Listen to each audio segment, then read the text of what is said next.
Hi everyone. Today I'm going to talk about the Ralph McQuarrie inspired Boba Fett prototype / Super Trooper helmet. This is the full-size version, and we're just going to talk about some of the features.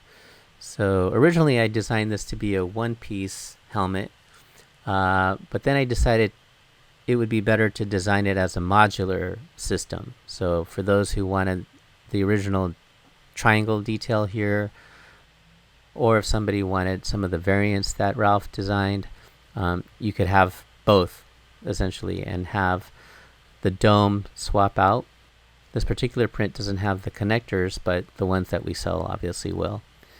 So the idea is just to have, the most versatility with the domes, and it also allows for a little more control when you guys are sanding and painting, where so when you're piecing it together, it'll just be a lot cleaner and sharper versus having to worry about getting in some tight spaces. So those of you who've painted helmets before, you might appreciate that. Okay, next up is the Rangefinder, and the Rangefinder, as designed by Ralph, was a little different than how you saw it on the screen. It points forward, and the stock is a little bit different, but per his sketches I made it so it still moves up and down, and there's some magnets in here, and this also is removable, where you could put electronics and do it up how you want to do it with a battery or whatever.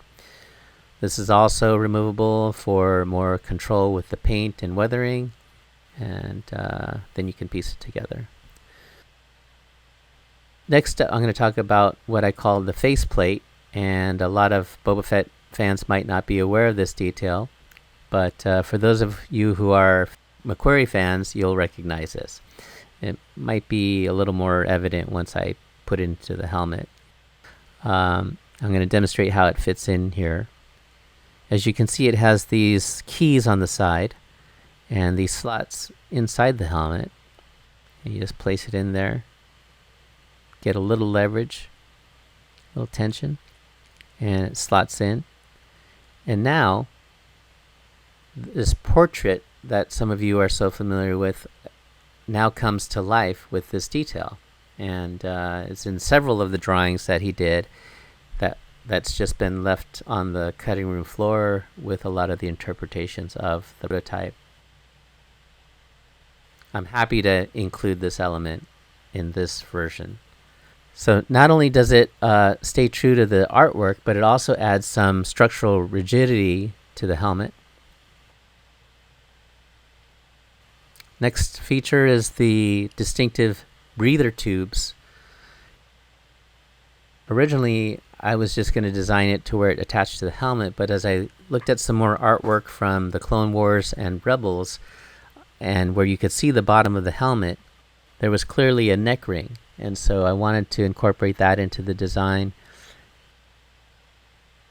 The magnets in this version, where you could either, if it's too tight, you could sand it away, or if you want to add some fabric to make it a little tighter. But basically this gives you the look when you put the helmet on and you snap in the bottoms, and that completes the look. Oh, one other thing I want to talk about is the T-visor. And this one is from the digital file with the proper curvature, which I'll make available at some point. But in the meantime, you can use it as a template and flatten it out and use a welding shield or whatever clear piece of plastic that you want to use. Basically, if you can get the right curvature, that'll be better for the reflections. But the way this works is it fits snugly in here between this gap that's not really clear in the shot, but it goes in front of the faceplate, and once it's in, you'll be able to see the detail depending on how darkly you tint your visor. Next are these half-size helmets, which were originally going to be just the prototypes for me to work out some of the dimensions and how the modular system was going to work, and it works the same way as I demonstrated with the full size. And just to get the proportions right, and really these were just to help me work out some paint schemes and studies, But as I've shown people, they have grown to show some interest, because just to be able to purchase them and not take so much space in their apartment or their collection, because those of you who collect full-size helmets, you know how much space they can take. So these will be available on the site, and thanks for watching.